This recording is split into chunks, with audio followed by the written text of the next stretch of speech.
Hi everyone, welcome back to my YouTube channel. My name is Vinny and I go with handle name Vinny Samil. So firstly, happy Navratri to everyone. Jai Ambe, Jai Mata Di. So today I've come with a very simple homely recipe that is for Dudina Muthia. It's a very simple Gujarati recipe, you can say. You can make it for quick dinner or snack or breakfast or something like that. So I hope you guys will like the video. So let's get started with Dudina Muthia. Before that, if you guys like me and my videos, please do subscribe to my YouTube channel, follow me on Instagram, Facebook, and share this video and my profile to your friends and family. So yes, please keep supporting and keep loving me. Thank you so much. So let's get started with Dudina Muthia. So for Dudina Muthia, let's start with preparing nice soft dough. This dough has lots of ingredients, keeping Lauki, that is Dudi, as its main and star ingredient. We do not squeeze water from Dudi. We use it like that only so that we get a nice soft dough and we don't have to use much water.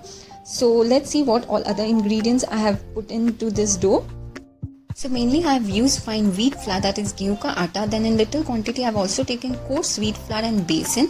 Then there is also dahi, that is curd, and there's lots and lots of dudi. You have to keep quantity of dudi very good so that we get nice soft muthias. Then there's sugar. Then coming to spices, we have regular spices: haldi, red chili powder, dhana jeeru powder, garam masala, ginger chili garlic paste, salt to taste, hing, coriander, some leftover rice to make it nice and soft. Then there's pinch of soda, you can also skip that. There's oil and there is lemon. So here I'm adding oil first, then I'm gonna squeeze lemon here. I've used juice from around 1 lemon. Now if you're adding that pinch of baking soda in this, you have to add it in this lemon juice, and it's completely okay if you want to skip this step. I mean, if you don't want to use baking soda in your muthias, it's completely okay, it won't affect the texture much. So yeah, you go ahead, we'll get soft muthias using dudi and rice itself. Now start mixing everything nicely. To prepare our muthia dough, we do not have to use water here. Just keep squeezing your lauki, that is dudi. It will start releasing water from it, and that will be like good enough to form a nice dough. So we do not have to use water. Once you get slightly firm dough, you have to taste it and see if you need any extra spices like your regular masalas or the ginger chili garlic paste or salt or like lemon juice, sugar. Just taste it and check for yourself. I've added regular masalas, lemon juice, and there's just a sprinkle of water. I'm adding it because I did not get that much water from my lauki. Now start forming your final dough. Just make sure that you mix everything nicely because we added the masalas again. So you have to mix everything nicely so that it blends well.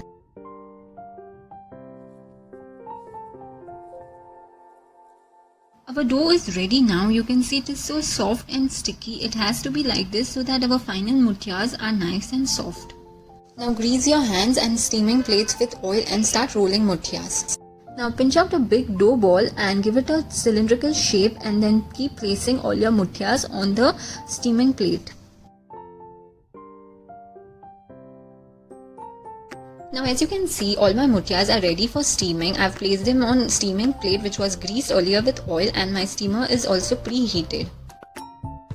Now carefully start placing them in your steamer. We have to steam our muthias for 30 to 35 minutes on high flame.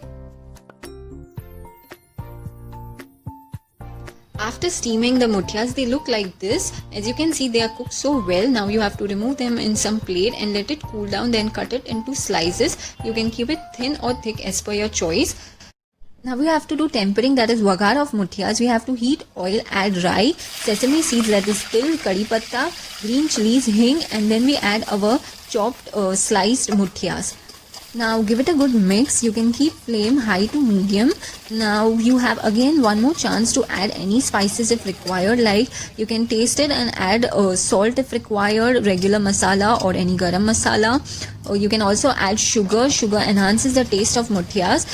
You can also add lemon juice if you find it less sour.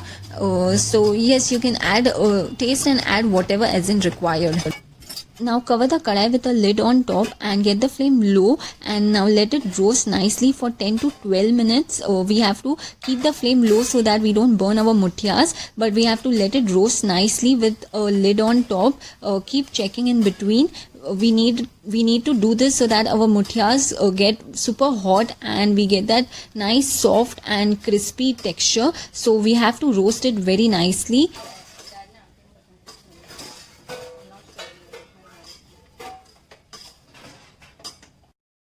Lastly, garnish your muthias with chopped fresh coriander and serve it super hot. Enjoy it with kadak masala chai or green chutney. And if you like your muthias to be very crispy, you can roast it for some more time by adding a little more of oil and roast it until it's crispy.